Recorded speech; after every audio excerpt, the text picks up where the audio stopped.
Good morning, everyone. Welcome to Women in Leadership. I'm Ann Quiello. I'm your host this morning, and I'm a TurkNet Leadership Group senior consultant, executive coach, and host of Women in Leadership. So, welcome, everybody. We really want you to participate this morning. So, as you come in this morning, please just go ahead and tell us who's here. Let us know you're here. Christine, good morning. Good to see you. And also, it'd be interesting to know if this is your first time visiting the Women in Leadership program. If this is the first time you've ever been to a Women in Leadership program, we'd love to hear. We've had an amazing number of registrants. We have over 200 this morning, so we're really excited that all of you are participating. So, good morning, Pam Beckman. Good morning, Kelly Johnson from Madison, Georgia. First time. Well, welcome. Glad to know that you're here. And Beth says, I believe this is my second WIL program. Well, welcome back. Good morning, Sarah and Jennifer.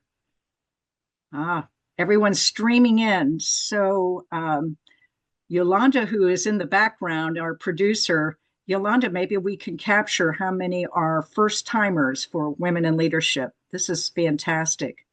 I hope that you'll find that this is an amazing community. We're about to enter our 24th year of Women in Leadership, thanks to Susan Hitchcock, our founder. She founded Women in Leadership around a conference table with a group of executive women who were interested in networking and hearing from women of achievement. So that's exactly what she did for them. And we've been going strong ever since. Good morning, Fran. Good to see you, friend.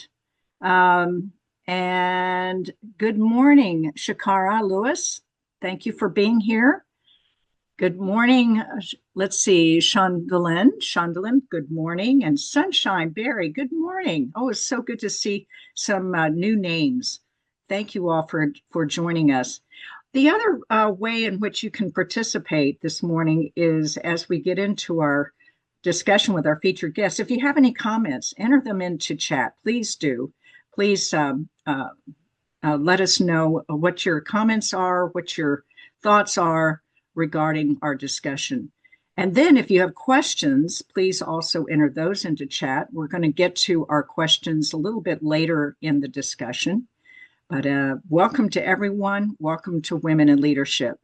Let's see, we have, I just saw Lynn Turknet is here. Lynn is our founder of and chairwoman, co-chair of the Turknet Leadership Group. And so glad you're here, Lynn. And who else? We've got, Tim, our CEO and president. Thank you, Tim, for being here. Good morning, Tim. And happy fall. Yes, yes. Oh, Susan Hitchcock is here and thrilled to see so many with us this morning. So thank you, Susan, for being here. Wow, we've got so many. Again, if this is your first time, we'd love to hear if it is your first time. And so we can kind of take account. It'd be interesting to know how many first timers have come to Women in Leadership this morning. Well, I'm going to go ahead and introduce our guest, our featured guest this morning, and that is Jennifer Blakely. And so Jennifer never intended to pursue a legal career, but it was only after working several years at the Centers for Disease Control, the CDC, that she discovered the importance of having a law degree within the healthcare field. She had received her Bachelor of Arts from Emory University and then went on to get a Master of Public Health from the Rollins School of Public Health before she landed at University of Georgia of Law, where she received her Juris Doctorate. She then worked for two major law firms before joining Emory University as the Associate General Counsel representing Emory University and Emory Healthcare. Phew, that had to be a huge responsibility. Then after several years, Jennifer became interested in learning more about private business law and received an offer to serve as senior counsel for Chick-fil-A. She's been with the company, with Chick-fil-A, since 2017, moving to the role of Senior Director of Commercial Litigation for Chick-fil-A, managing, leading the commercial litigation team there. This responsibility also has to be major since Chick-fil-A has restaurants in 48 states, the District of Columbia, Puerto Rico, and recently expanded in the UK and also in Singapore. Jennifer currently serves on the executive board for the Stone Mountain chapter of Jack and Jill of America and the Oxford College Alumni Board. She previously served on the board of directors for Healthy Mothers, Healthy Babies, and Mankind United to Save African Children. And I'm sure there's a story there because we'll tell you why in a moment. Jennifer resides in Decatur, Georgia with her husband, MJ, who's also an attorney and a litigator, and her children, Michael and Blythe. So welcome, Jennifer. Thanks, Anne. Thanks so much for having me this morning. Well, it is, I'll tell everybody that I happen to know Jennifer's family. Her in-laws have been neighbors of mine for years. And I was telling her off camera a little bit earlier that her father-in-law is one of her biggest champions. So he said, "Oh, you need to get Jennifer on women in leadership." And so we've been trying, and she's finally able to make it. We're so happy. We're so happy you're here. Thank Uh, you. so, so we like to start sometimes with a rapid round of questions that helps us to get to know you a little bit better personally. So here we go. You up for it? Yes. All right. So, best thing you've got going on in your life right now? The best thing I think I have going on right now is just focusing on being more balanced. I think that's helping me just really think through what I want to prioritize and focusing on exercising, my health, making sure I'm following up on appointments, keeping appointments from healthcare, because you can get so busy that it's easy for those things to get pushed to the wayside. So I'm really trying to focus on prioritizing my health and also um, really leaning into the things I enjoy, family and Mhm. activities that just bring me joy. Yeah. Yeah. We were talking earlier, and it sounded like you have a wonderful assistant who makes sure that you have some white space on your calendar. Yes, she Yeah. is Yeah. wonderful and Yeah. she That's got to helps help. me a lot. Yes. So, most interesting vacation you've ever been on? The most interesting vacation I've been on is in 2024. My parents, siblings, my family, my cousins, we all took a trip to Sierra Leone, West Africa. Mm. And it was just a wonderful, wonderful trip. We learned a lot. My children learned a lot. We saw a lot.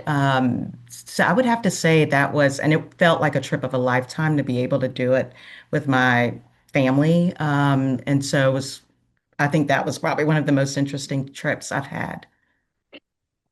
So, we'll talk a little bit about this, but Mhm. had you been back there before, or was this your first trip back? This was my first trip back since Okay. I left Yeah. as a young girl. Yeah. Amazing. That had to have been amazing. Surprising thing on your bucket list. Surprising thing on my bucket list is, I would say, having the opportunity to be a part of a concert where I get to dance. So if I was able to dance at the Super Bowl or for Beyonce, that would be on my bucket list, even if it was just one routine. Yeah. That is surprising. That is surprising. All right. Favorite gift given to you? I think the favorite gift that was given to me was just when my husband and I got married, he was in law school. I was just about to start law school, and we got married 7 days before I started law school, but we got a gift of a honeymoon. And so we would not have been able to go on a honeymoon, and it was a nice, we got to go to Maui. We would not have been able to do that if it wasn't a gift. And it was from his godparents, and it was wonderful. Wow. Amazing godparents. Mhm. And most effective way for you to unwind and relax? I think the most effective way for me is really exercising.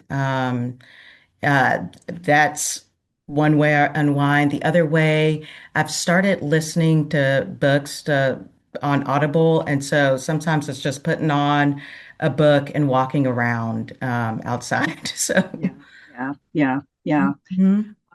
And I'm going to throw one in here. We've teased about it in the past. Who's the better litigator, you or your husband, MJ? I would say him because he's just, he's great. He's a excellent storyteller. He is brilliant. He's been doing it longer than I have. He's just great. Yeah, yeah, yeah. Well, you did have that step beforehand with in healthcare, so that makes Mhm. sense then.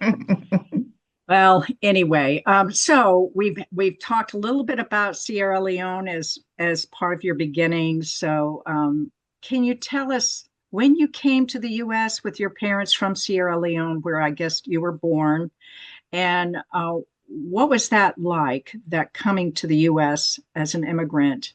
And how has your West African origin shaped who you are? Sure. Yeah. So we moved from Sierra Leone to Decatur when I just turned 5, I believe. And it was a big, big transition. I mean, completely different environment that I had to adjust to. My family had to adjust to. We had moved from in Sierra Leone. We had a house that my parents had lived in for a long time. It was a nice house, and we moved here. We moved to an apartment, pretty small to accommodate us. And it was new people. I, Everything was just very different. And so I will say that one thing that I learned at that time was just how important community is because Mm, we moved here, but there was a good Sierra Leonean community in the metropolitan Atlanta area. And so they really welcomed us in, treated us like family. Some of them were family, friends. And there was just this opportunity to meet with them so frequently. And my parents just had this support network that I just learned early on how important that is. yeah, yeah. And so, what kinds of beliefs, I suppose the one around community, what kind of Yeah, beliefs were formed in you from that transition? And it I had to think be pretty in from the scary. transition, a couple things. One is just resilience and just seeing my family and my parents in particular just take on a whole new move with their family and take on a whole new life and learn and just my family having to navigate this new environment. I would say resilience, and then going back to your question about how the origins may have shaped my character, I would Yeah. just say that, the people of Sierra Leone are very strong and they take a lot of pride in their strength and their work ethic. And so I think that has really shaped who I am. And just being around that community growing up and seeing the joy that they had and we had and just being together Hmm. and how important that was. I think that's really, as I think about how I am today and some of my views, it was really a strong foundation. Hmm. I understand your wedding was absolutely magnificent, as the Sierra Leone dress and headwear and all of that was all throughout all of the guests, and you, I think, also Hmm. must have been magnificent, very colorful, beautiful. Yes, and the people of Sierra Leone love to have a good time. We love to get together and dance and just enjoy and show gratitude for just being together. And Mhm. I think that's so important. That's wonderful. I love that community, though. I love that belief around how important community is, and to maintain that. Um, So you moved into public health after going through college and so on. Oh, what was it in your experience with public health that really sparked your interest in law? And how did your background in public health influence your approach to law? For example, risk, compliance, and advocacy. A couple of questions in there. Yes, yes. Well, while I was at Rollins School of Public Health, I had the opportunity to take a public health law class at Rollins, and then I was also able to take a health law class at Emory's law school, and it really just opened my eyes to the fact that so many of the public health issues, like inequities, access to care, prevention, really come down to policy regulation and even legal frameworks. And I also experienced this when I was at the Centers for Disease Control and the Pittsburgh Regional Healthcare Initiative, just that you can really understand the data and how important that is to understand the data and get into the root cause of issues. But to be effective, you really needed this legal framework to make change. And so that's what really sparked Mm, my interest in the law. And how, to your second question of how my public health influence really guides my approach today in my legal career, it's just I always am thinking about the impact and how to rely on information. I love gathering data. I love really understanding the data as well as and information, really translating to legal terms. But just the impact of how a decision and consequence can come from an action. And so I think public health trained me to really connect information to outcomes, and to also look upstream for solutions. Um, and I think that collaboration that I saw was so important during my public health career and study. I see that as a great foundation even in my legal work. yeah. What was it like working at the CDC? I'm It was fascinated by that. Yes, it was great. I enjoyed it. I was just exposed to all these great scientists who thought differently about things. I learned a lot while I was there. A lot of my work focused on healthcare quality and promotion, which was really important, just like what we're doing in hospitals and health systems and how we improve the quality of healthcare, because that's important for outcomes. So it was Mm, a great experience, but a lot of focus, and I think it was on my roles on data, collecting mhm. information, because that really was the basis of coming to conclusions and really thinking through outcomes. Yeah, you've mentioned the word outcomes and impact a lot. So that is clearly a theme for you. Hmm. So, can you give us an example? I know you can't go into specifics, but can you give me an example of what you mean by that as you think about how you practice litigation or law or you're doing your research? And Hmm. is there an example you Yes. can give us? Well, without getting too Right, I specific, understand. Yeah. yeah, I think if there's a problem that I'm trying to solve, or if there's an issue I'm dealing with, I'm always thinking about it from all sides. Mm, And I'm also thinking about it in terms of if we do X or if we take this approach, what is the impact? What's the consequence? And really, before making a decision, and sometimes I have to stop myself because you can really overanalyze things, yeah. but just trying to get as much information as I can to make sure I'm making the best decision or best recommendation. Yeah. Yeah. So, you know, uh, what comes to my mind is strategic thinking. You know, you're thinking Mhm. about the entire decision, its A impact bigger. from beginning to end, and Hmm. and so making a high quality decision. There's always that balance between speed and quality, speed That's and quality. correct. So you Yes. have to make sure that your decisions, if you're dealing in healthcare, I would think, lives matter there. And Correct. then if you're dealing with law, you've got to protect the business. And so Correct. very interesting. Yes. Susan Hitchcock has said so important connecting information and data gathering to outcomes. Mhm. Thinking about impact is so powerful, first and foremost. Yeah. Yeah. Mhm. I Yep. had to stop you there because that is such a critical point as leaders to make strategic decisions that really are based on data. Mhm. Maggie Anderson says, Jennifer, the CDC is going through a difficult transition right now and is unclear how that will come out. Well, this is a question, but let's go ahead and address it. Do you have any thoughts about what you see as a positive direction for what was such a highly regarded institution in Metro Atlanta? That's a tough one. It is. It is so tough and so hard because I think the CDC is so important. I'm hoping that there will be some, positive direction. But when I worked at the CDC, this would have been in 2002, 2003.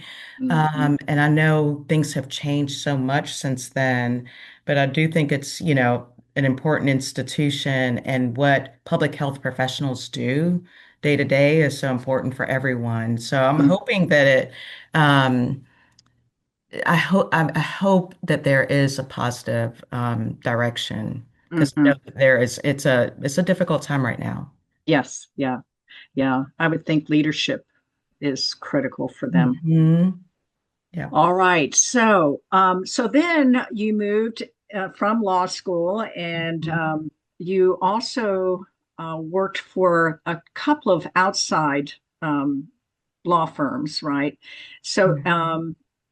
then you went into in as an in-house attorney for Emory University. So how would you describe that transition from moving from being an outside counsel working for a large law or working for two large law firms to becoming an in-house attorney for Emory University? That had to be kind of interesting or tough. Yes, it was challenging and defining. I think it's because of where I was at that time. I was making the transition. I actually learned of the Emory position while I was in the hospital and had just it was the day I had given birth to my daughter. I think she was taking a nap. I was in the hospital bed looking at my emails and saw this position posted for an in-house position at Emory. And I remember talking to my husband about it and saying, this looks like a dream job, but at the time, I couldn't even process submitting an application or going through an interview process with a newborn. And he really encouraged me to apply. And I'm so grateful that he did.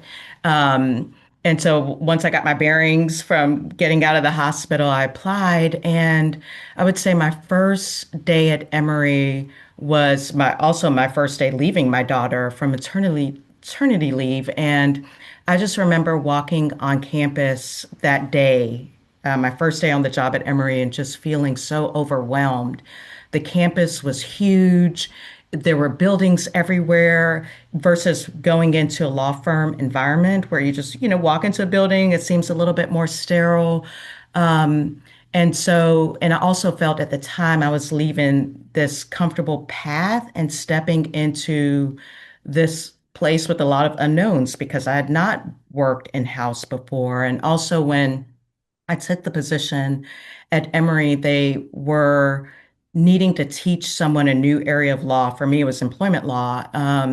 And so I also had a lot of concerns about, learning something new as I was joining Emory. So if I had to say, Anne, at the time, if I were to self-diagnose myself, I would say I had postpartum anxiety and imposter syndrome all at the same All at once. time. Oh no. It just kept thinking like, I just remember thinking this is a lot for me. This is big. But I will say that what shifted everything for me and my mindset is just the trust that the people at Emory and in the Office of General Counsel just had in me early on. So even when I was doubting myself, they were, and I was telling anyone I was doubting myself, but they were continuing to put me in positions and opportunities in the right room, and just showing the confidence that they had in me. And so that just brought me into thinking about, even though I'm not the most seasoned person in the room over time, I brought a perspective that I felt was really grounded in integrity, curiosity and just doing the right thing. And so that transition was a journey, but it was a great one. And I think what I ultimately learned about myself is just that I'm very resourceful. And as you can think about how big the system is and the university, just being able to roll up my sleeves and figure things out and help people. And I think the confidence that and trust that people had in me really did a lot for my own confidence. Right, right.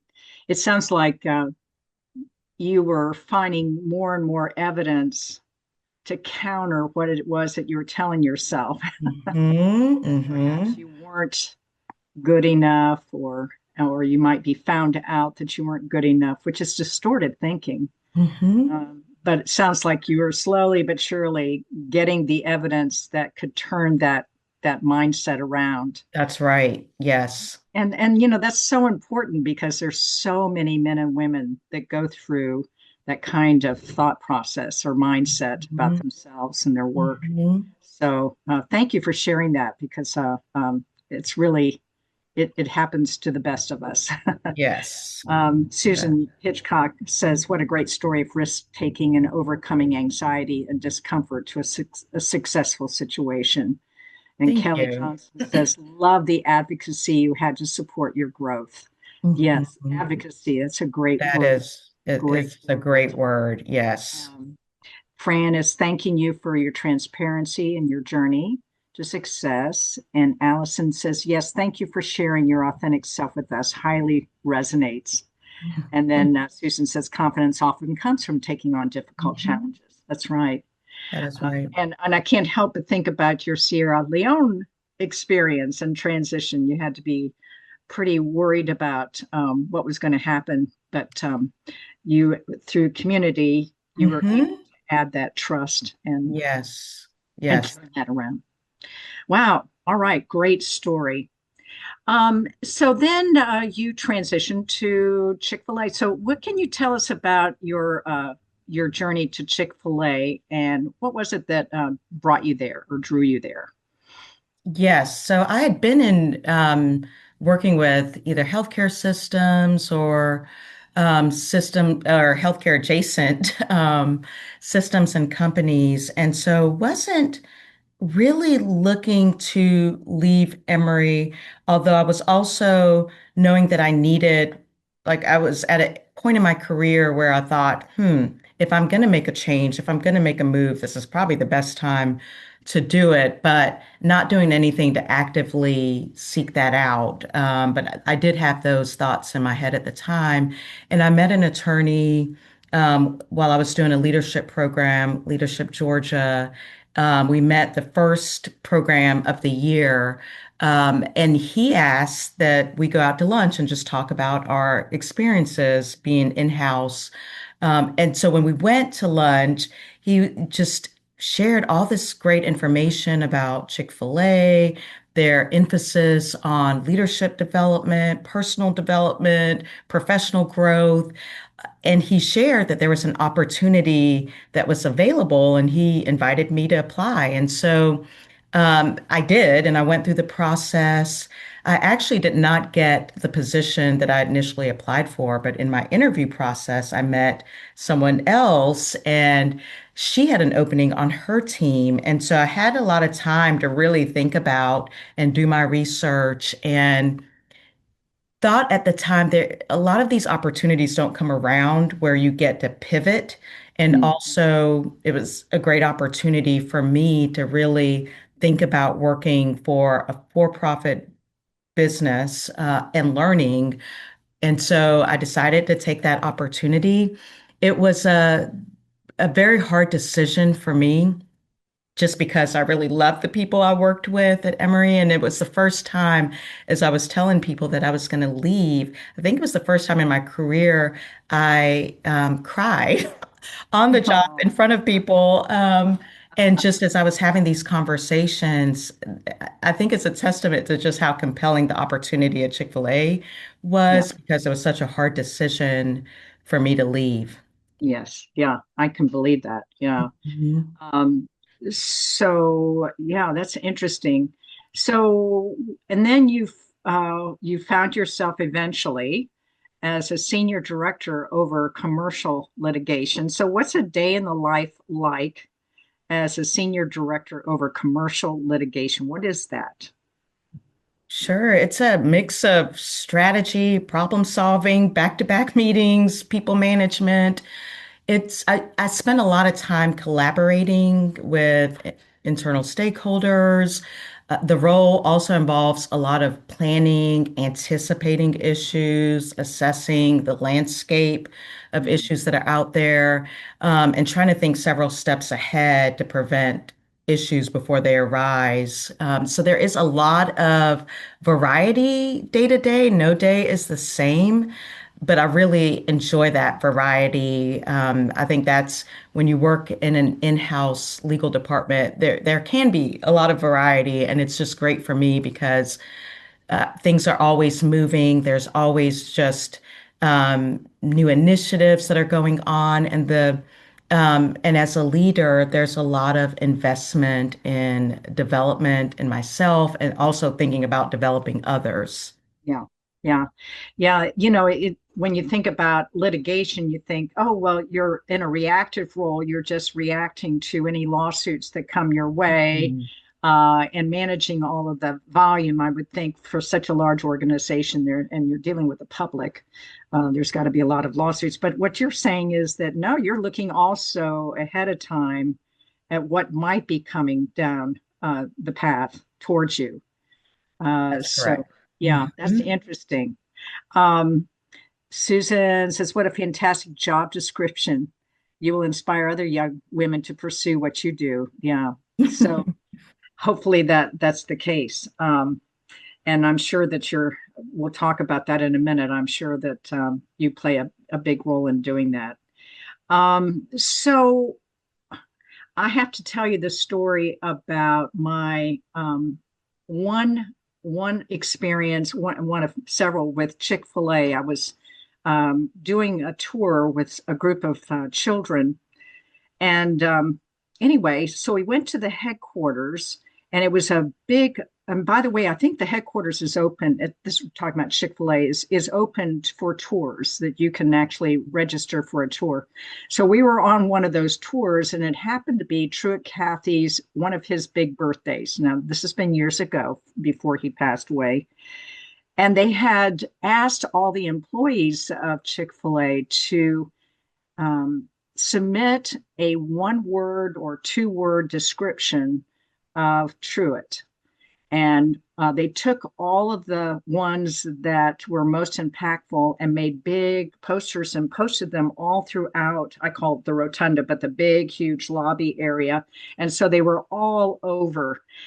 And what struck me is how much they viewed Truett as being a true servant leader. And so that I think that is most striking about Mhm.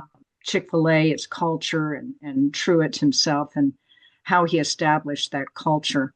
But a lot of words around servant, servant leader, service, customer focus, and so on.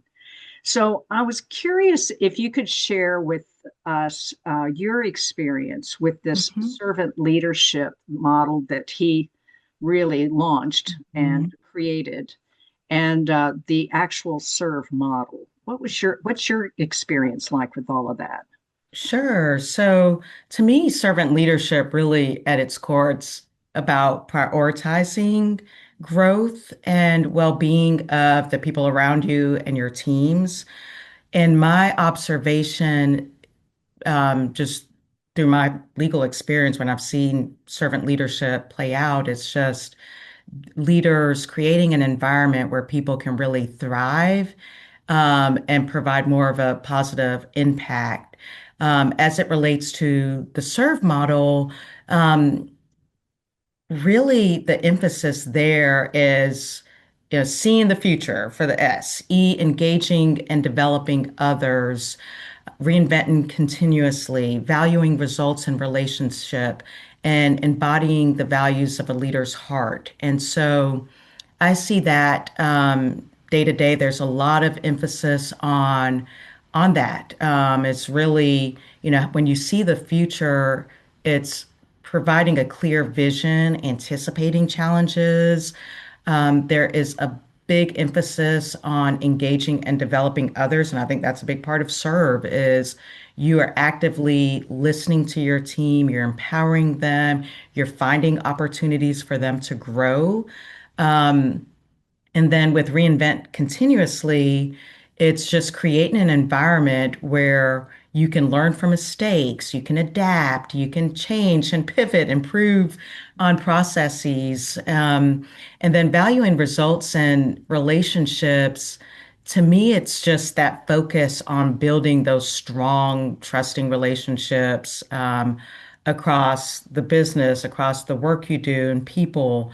And then embodying a leader's heart really is just, there's a lot of focus on just demonstrating leadership through integrity, humility, um, and just really embodying that spirit is important. And I see that in my observation of servant leadership, and I've seen it throughout my career. Yeah, yeah. When I first saw the serve model, I thought, well, that feels very focused on the customer facing employees. And I was trying to figure out how would someone in legal or finance or any of the corporate support areas, how would they actually model that as leaders for their employees?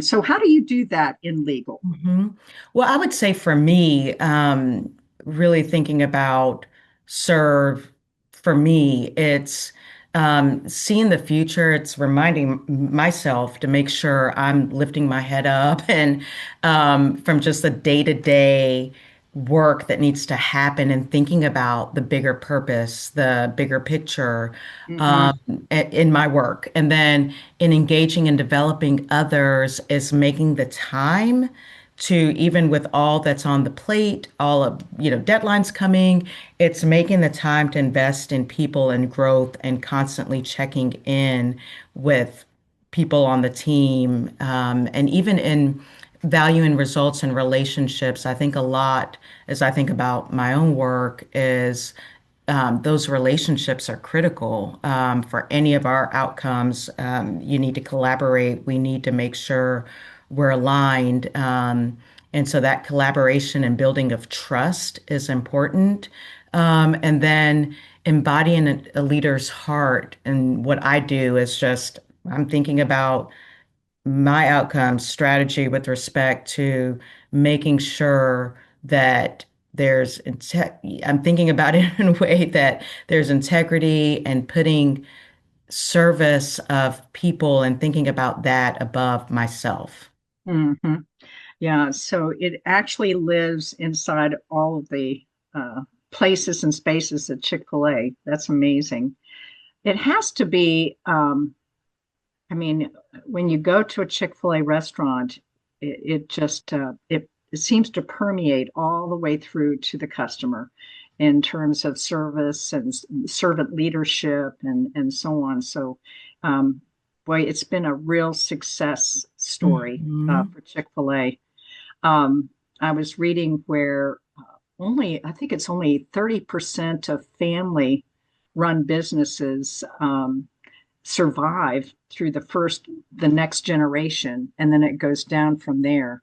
But Chick-fil-A has Mhm. done an amazing job of not only surviving, but Mhm. growing and thriving and becoming the place for people to go and to take their kids, especially. Um, Mhm.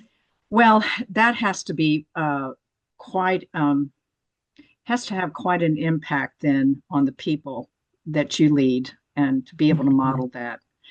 So so let me ask you turn it a little bit around and ask you what's been your biggest challenge as a leader? What's been your most challenging leadership moment and what did you learn from it? I think the most challenging leadership moment for me is just thinking about workload of our team. We have a lot on having a smaller team, there's just a lot of I would say volume, thinking about that and just balancing and helping the team prioritize when there are these competing priorities and ensuring that everyone feels supported and um, just making sure that I am as I have a lot on my plate too, that I am really there for the team, and to just help them prioritize when there's just a lot of competing priorities. Hmm. And just making sure people feel empowered to, we have studied a lot on our team about essentialism. And so I don't know if you're familiar with essentialism. It's a book by Greg McGowan, but it's just really prioritizing and making sure that people feel empowered to prioritize their own work. And it's been a journey, but we're getting there. Um, and I would say that's been just the challenge of while I'm also having a lot on my plate, making sure that I'm there to support the team, prioritize, and um, make sure they're feeling balanced too in the work that they're doing. So let me go back to essentialism. That's interesting. So the Mhm. prior feeling empowered to prioritize your own work. So what does that look like in your world? Yeah, so in my world, it's just thinking about what is it that only I can do? What is it that is the most effective use of my time? And what do we, and this is where it can be challenging, what do we say, hey, this is something that we need to do and only we can do. And these are things that we're taking on, but we need to stop and think about, is there a better team to handle that? Is that something that we really need to prioritize? Just having that conversation of making sure people feel that they have white space, that they can have time to innovate, to grow, building that in as a priority, but Yeah, also prioritizing the actual work that needs to get done. right, right. Um, I can imagine that as well, and it happens in every organization. There's all this incoming, constant incoming. Mhm. And so is there a set of criteria that you all use to decide, which one do we take on now versus which is most critical versus important versus less important? Yes, we've been working on that in terms of, without getting too specific about the types of Oh yeah. issues, but we've been working on just even as a small step, having the conversation of um, and equipping people to and empowering them to make those decisions. And let's talk about it, but you're empowered to make those decisions if there is a meeting that's being put on your calendar. Are you stopping, pausing, and are you the right person to attend that meeting? Is there, could that meeting be handled by email? Do you have information so that when you go to the meeting, it's the most effective use of your time? Just little things that we can ask ourselves and questions to help us prioritize. Yes. Yeah. That's Mhm. interesting. So then I remember setting up a set of criteria for people to determine, for example, I can make this hiring or firing decision or not. Mhm. I can make this amount, I can spend this amount of money from the budget or not. Mhm. What was the level of expenditure? So there was criteria around which people could feel empowered, having those Yes. guardrails around. So I know I can play in this space. I can make decisions on my own in this space. Is that the kind of thing you're talking about? Yes, Yeah. that Okay. people, yes, empowering them to just, as you said, you're Yeah. empowered to, if you're getting an invite to a meeting, ask those questions and make the decision if this is something that you should be a part of, that you're the best person to handle, or is there a better resource and a better use of your time? And how do we Mm, work to be helpful, to make sure we are getting the right people in the room, but it may not be that you need to be in the room, but you're mm, empowered to ask these questions and make that decision. mm-hmm.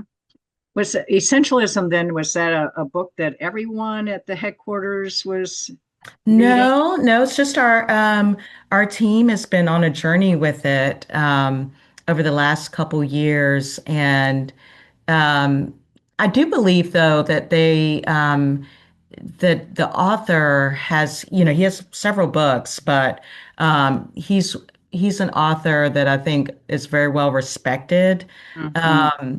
But yes, it's a great book. Just thinking about and the other sort of nugget is, empowering people to build white space in and take that white space so that they Hmm. have time. Hmm.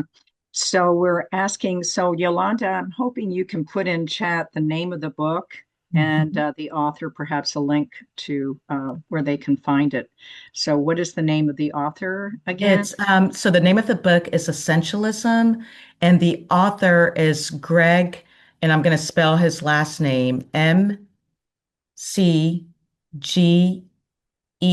I think that's Okay, right. McGowan. Is that it? Hmm. McGowan. Okay, Greg McGowan. All right. Thank you for that. I'm impressed with how you're engaging your team around a concept, a book that you're all growing and developing together. That's wonderful. So there's the link, everyone. So speaking of developing and growing your people, how important has mentoring been to you, and what has your experience been like? Yeah, so it has been very important to me throughout my legal career. I've had more formal mentors, where it felt more as a, hey, will you be my mentor? And I've also had what I would say has been more informal mentor Mm, relationships with a mentor. Now, with mentees, I have had um, people come to me and ask that I mentor them through situations, whether it's their time at work or challenging decision or just meeting every quarter, every so often to just meet up and talk through how things are going. And so for me, I've had some really great mentors throughout my legal career who have been able to just be a good ear and I think provide counsel on decisions that I was making at the time, so I think it's important to talk through big decisions and have that relationship. And I've been through some also formal mentorship programs where it was more structured, and that was also really great. hmm. Was that Leadership Georgia? Was that the No, that was while I was in my current role. Since I've been at the company, been in a more formal mentorship program, but then also have had informal mentors and had informal mentees, women or men who've just reached out and said, "Hey, can we meet yeah. regularly and just connect?" Hmm. Hmm. So what's your advice to people who are seeking mentors? Yeah, I think for the mentorship relationship, mentor-mentee relationship to be successful, it is often making sure that in those meetings and time together that you're getting the most out of it. Like, what do you want from the relationship? Is it guidance? Is it, and if it is guidance, it's being prepared to ask those specific questions and not being afraid to lean in. So I think and oftentimes I think mentors typically are people who are very sought out, and many people want them as mentors. And so I do think it's on the mentee to really follow up and make sure they're getting that time, because I think most people are well intentioned and want to make the time, but it's following up to make sure it happens. Yes, yeah. Hmm. I've always felt that it's important for the mentee to manage Yes. entire, That's a great way to put. relationship to make sure that they're the ones asking and that they have some objectives ready and so on, Hmm. so that the mentor doesn't have to do all of the work. Correct. Shouldn't have to.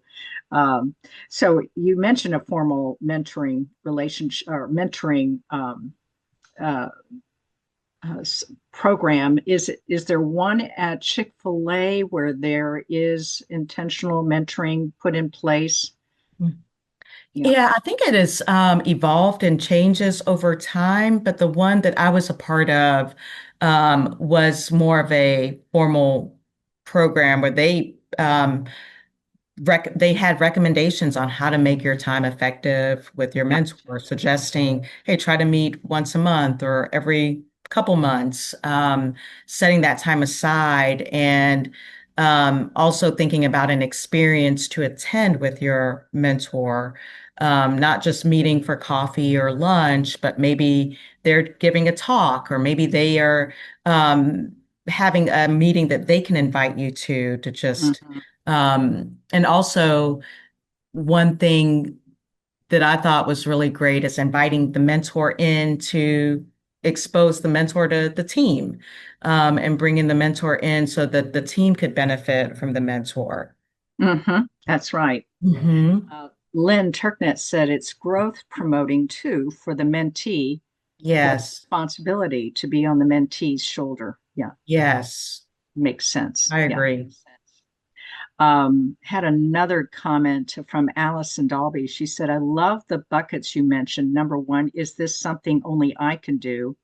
And number two, is there a better team to handle this? And so on. So, yeah, that was back to essentialism.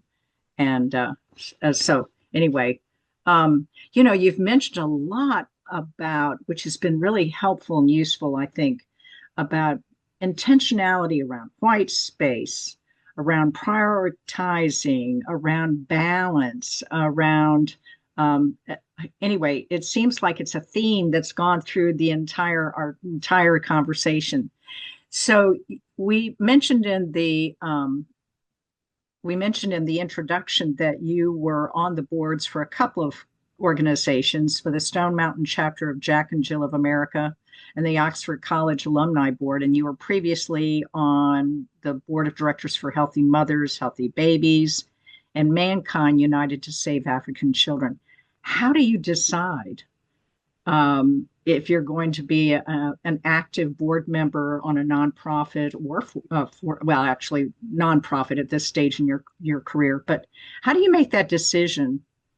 Yeah, I will say so I had my second child 13 years ago, and um, have really paused a lot of outside extracurricular activities during that time. But now, in the last few years, I'm trying to re-engage and step back into board service because I think it's so important, and even engaging more in pro bono work.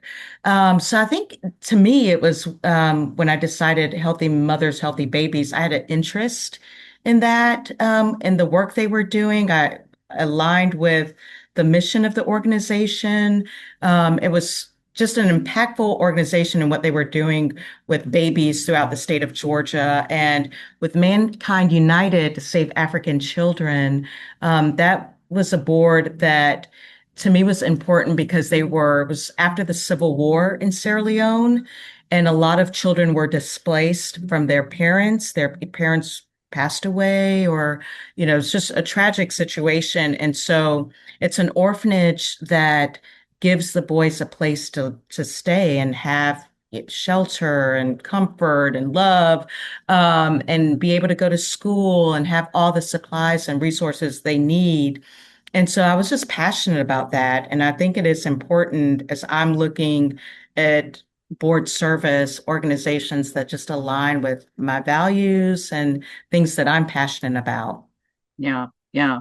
So, so you came off of those boards. Do I have this right that because you were having children of your own and it was important that you prioritized Obviously, your children are, Yes, yeah, yes. It was working both at the time as I was transitioning from Emory, just very demanding jobs and just yes. trying to get just trying to get balance and focus on work and family. But Mhm. then now that I think I'm at the point where I can balance board service and take that on. And so I think it's important to just make sure you can, because if I'm going to serve on a board, I want to make sure that I can fully commit and um, be engaged and be offer value add to the board. And so, yes, I think it's important to prioritize. Yeah, it sounds like you've done a marvelous job of that and having the ability to actually grow that skill with your team and for yourself, and so that you do have that time that you can dedicate. Tell us a little bit about Jack and Jill of America. Yes, it's a mother's organization where they do a lot of programming for the children. Mm. And it's an organization that's just great. It was founded at a time for African American women and mothers to just make sure that their children had community with like-minded mothers that could offer them experiences that they may not otherwise be able to get. And so it's been I joined the organization in 2023, and it's been great learning. I've actually been able to take on a leadership role, and that's been great. And it's also great networking in the sense of just meeting great women and mothers who have similar interests and values with their children. Yeah, yeah. Oh, that's fantastic. All right. Well, I'm going to let you take a break while we go through and ask some of the questions that our audience has and our participants. So please, folks, if you have a question, go ahead and submit it into chat so we can ask Jennifer. Um, so hang in there, Jennifer. We'll find the questions for you. I know Deborah Stevens has asked, where could we find additional details on the serve model? So can you, Yes. Oh, yeah, I'm sorry. We sorry, have I some said work take a now being break. done outside, so I'm trying to mute it so that you all don't hear. Oh, gotcha. So with respect to the serve model, there is you may be able to find information out on I've seen a few things out on Google in terms of just, I don't know that it's really anything that it's more of a company-wide mindset. And so I can take a look and see if there's anything. And I think you had found some outward Yeah. facing information on the serve model. And I think it's, well, I believe it's actually on the Chick-fil-A corporate Hmm. website. Now, obviously it's very key to their success. So it's not in-depth information, but it does give you it gives you the acronym and spells it out and explains a little bit more on it. But other than that, it doesn't tell Yeah. how it's Hmm. integrated, how it's used, or how it's trained, and so on. But I believe it's on the corporate website. Perhaps Yolanda can look that up quickly for us and submit something on chat.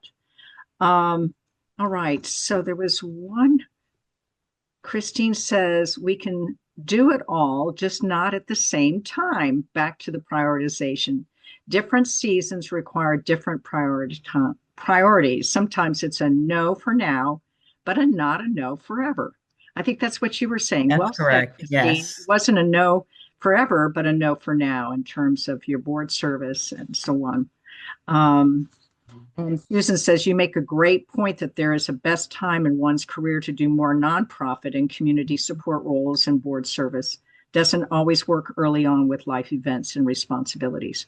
So I think the word patience is Yes. there. Did you find Yes. yourself having to hold yourself back? Yes, I think it's patience and just understanding what you and just feeling comfortable that it's okay to say no, it's okay to say not right now, and not feeling like that's career limiting or you're not going to progress because you're not taking on all of the things at once. I do think there's a good time, and for me, it feels like right now. Mm-hmm. Mm-hmm. Mhm. Yeah. So you have that gut uh, Mhm. ability. Maggie Anderson has asked or has made this comment and then asked this question. Jennifer, you seem really adept at focusing on your current work, but also seeing how your strengths fit with other very different opportunities. Mhm. What would you say to women who feel stuck in their chosen career path and really want to reignite their work life, but are afraid to risk moving in a new direction the way you did? Yeah, I think if you're feeling stuck, and I've been there at points in my legal career. I think it's just thinking about what is it that you want to do and if there's opportunity to, whether it's in your own role or in your own company, just reinvent yourself. And I think that that's where I was um, 8 years ago. It's time to make a shift and change. And I think even if you can't do it with another opportunity or there's not another job, it's like, what can you do in your current role? That you're doing things differently, you're showing up differently, you are taking on things that you want to take on.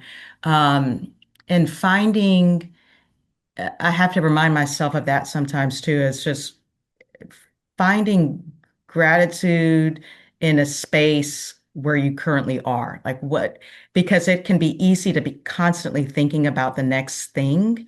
And it's like, okay, in my current thing, what can I do to find joy here? What can I do to be learning and growing in my current role?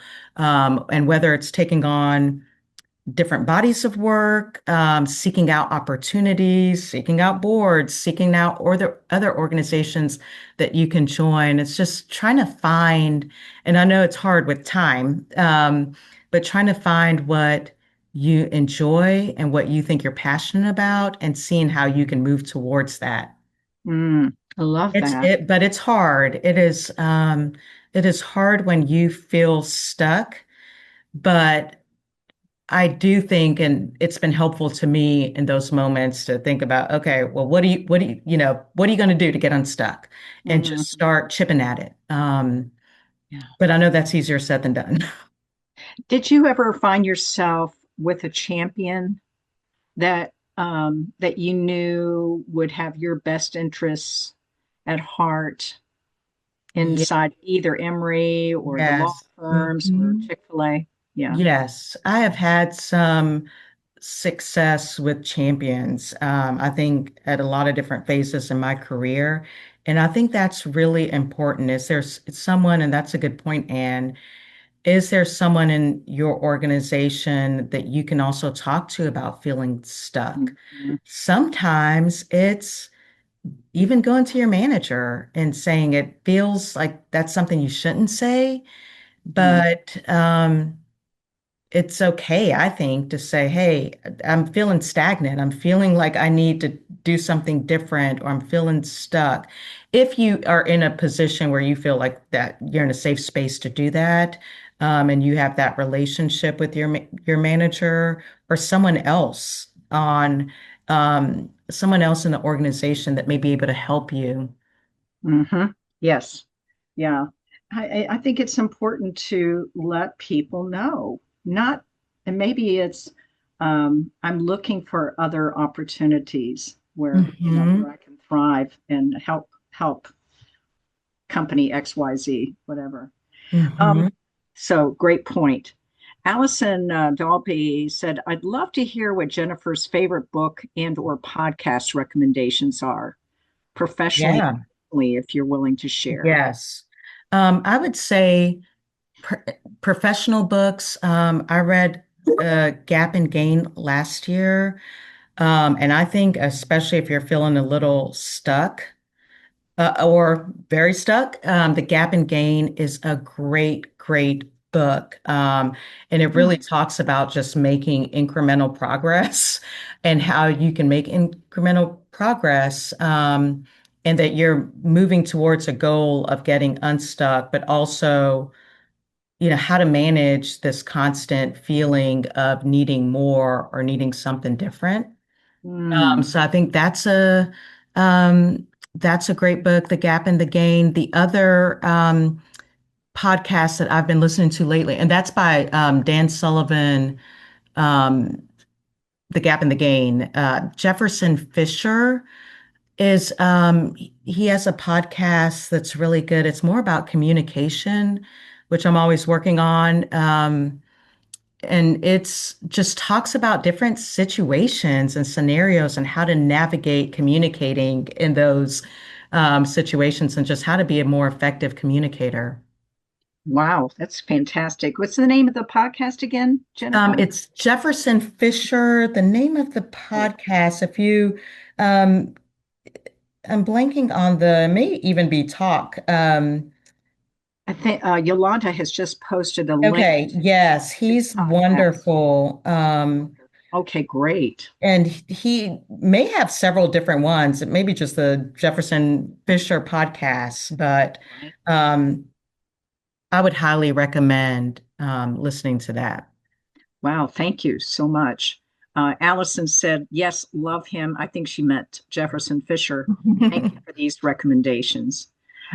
Susan has asked, here's my question. If you weren't a lawyer, what other profession or role could you possibly see yourself in and why? If I was not a lawyer, I could see myself. I really like to investigate things. So I could see myself, like, I think a dream job could be working for the FBI at some point. I love investigating. I love research. And so I think that that would just be great for my curiosity. I could see myself in that profession. And sometimes I think about being a business owner, having a store of some sort where people come in and I just get to talk to them and um, you build that relationship. I often think about a coffee shop. It would be a great business to have, and I think I would really enjoy it. Yes. And I love coffee. I have to say, and I'll put a plug in here for the TurkNet leadership group and TurkNet's leadership character model, which is the foundation of everything we do at TurkNet. For you all that are first timers, women in leadership, the TurkNet leadership character model is a model of leadership where integrity is the foundation. And then I'm doing this because there's a balance between respect and responsibility. Respect being the people side of things, building relationships of trust with people, balanced with responsibility for the results that you're responsible for within the organization, and leaders struggle with balancing that at all the time. But you, Jennifer, you strike me as someone who really has achieved a pretty noble balance of the two. I, Just I'm that, work. I'm yeah, working. but just I don't. That's what I'm focused on, and I'm working on because I know that I have. There have been times where it's not felt balanced, and so um, I am. It's a daily intentional thing to work on. Is just making sure I have that balance, and there are weeks that I feel like I'm doing a better job than other weeks. mhm. But trying to find the balance. I just started playing Mahjong, and Me too. and it's so much fun, and I enjoy it. And so now I'm thinking, oh, could I go? There's a restaurant near our house that once a week has Mahjong on Tuesday nights. I'm like, can I incorporate that? Because that would bring me joy. I'd enjoy it. It's fun. It's a release. And so trying to just think through, and some weeks I won't be able to do it because I have something after work or something with the kids, but just Yeah, trying to prioritize the things that I do think would be great for me and that I would enjoy. yeah. Well, I think the word for this whole discussion is balance. I mean, you've worked so hard on it and helping your people to do the same thing. Mhm. So that part has been amazing. All right, so now I truly want to give you a break, and you can go off camera if you'd like, go get a cup of coffee. I want to tell everybody about what to expect next month and next month's will. But don't go away because we have one more question for you. And everyone else, please don't go away. We have one more question for Chick. All right, so next month, we are going to hold a what I call a council of coaches. And so we've got the best of the best in terms of coaches that will be on a panel. We're featuring Tila Jackson, who's the Senior Vice President of Talent Connections. Talent Connections is an HR recruiting organization. And so she's in the business of recruiting executives. So she has a bird's eye view of what it's going to take to cultivate tomorrow's leaders and giving us insights from the front lines of executive recruiting and coaching. So it's all about what are organizations looking for that next level of leaders, as well as what can you do to prepare. And so joining Tila will be Barbara Riley, or Dr. Barbara Riley, senior consultant and executive coach. And if any of you have met Barbara, you know she is a dynamite speaker and insightful coach. So she'll be joining us.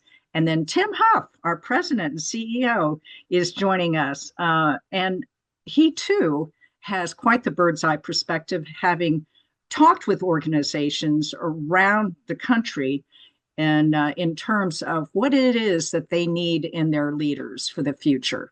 So you'll want to join us. It's a live session at the Commerce Club, Friday, December the 12th.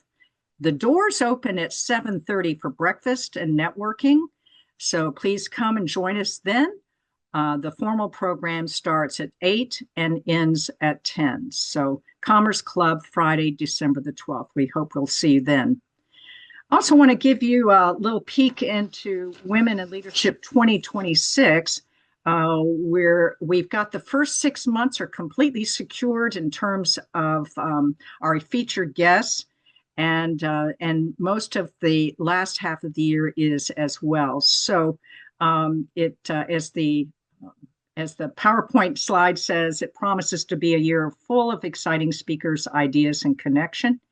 And there's 3 ways in which you and your organization can connect with us in Women in Leadership.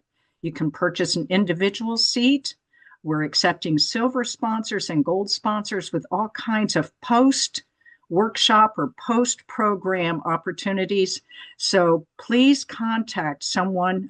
You can see the email is there. Contact us through that email, and so we can give you many more of the details. But I did want to give you a little insight into who we'll be talking to on January the 16th, our live virtual program. Like this morning, we'll be talking with Debbie McKinley. She is amazing in that she's got this unique perspective as someone who grew up on a farm, got into college via the Naval Academy, became a Marine Corps officer, and then had a successful career in corporate America, Home Depot, where she was a vice president. And now she is the chief HR officer at Hershen Family Entertainment. Amazing, large family held themed attractions company with 40 attractions and immersive experiences all throughout the US. So you'll want to listen in on Debbie as she talks about from farm roots to corporate impact, a Marine, a mentor, and the making of a chief people officer. And the other one I wanted to highlight is Serena Sachs Mandel. This is in March. This is our in-person event at the Commerce Club.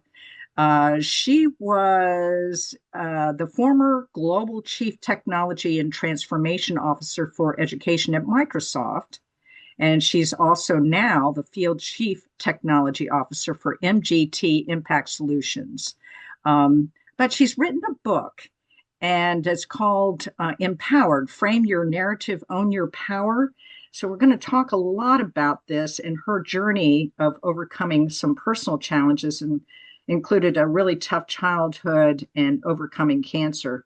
So she has a lot of wisdom to share about self-empowerment, framing one's own narrative, and defining one's own success. So there's just a couple little there, but I'm telling you, it's going to be a phenomenal year. I hope that we'll see all of you at one or all of the events next year. All right. So, Jennifer, um, Yes.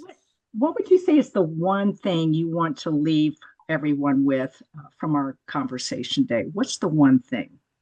I would say that if you do have any sort of self-doubt, whether it's where you are in your career right now, whether it's taking on new work responsibilities, that's okay. I think making small progress and working towards building your confidence and overcoming any concerns and issues with self-doubt is something that is a good thing, I think, because if you are struggling with some self-doubt, there is the opportunity to just work harder and overcome that, and in building those networks of people behind around you that can build you up is just important. And so I would leave with that, and then just not do not be afraid to pivot. I think it's important to take on that risk throughout your career and thinking about that to grow in a different way. And while pivoting could be scary and could come with a lot of unknowns, it is okay and it will be fine. Beautifully said. Thank you so much, Jennifer, and thank you to everyone that participated this morning. I want to close with Lynn Turknet's message. She said, which she agreed with Susan. I sure wish Jennifer could be with us next month so we could meet her in person. And you said yes. Yes. Uh, Yes. and come see us and come see Jennifer next month at Women in Leadership at the Commerce Club. Thank you again and have a beautiful rest of the day and happy Thanksgiving. Yes. Thank you all. Thanks, Take care. Ian. Yeah, you're welcome. Thank you. Take care. Bye.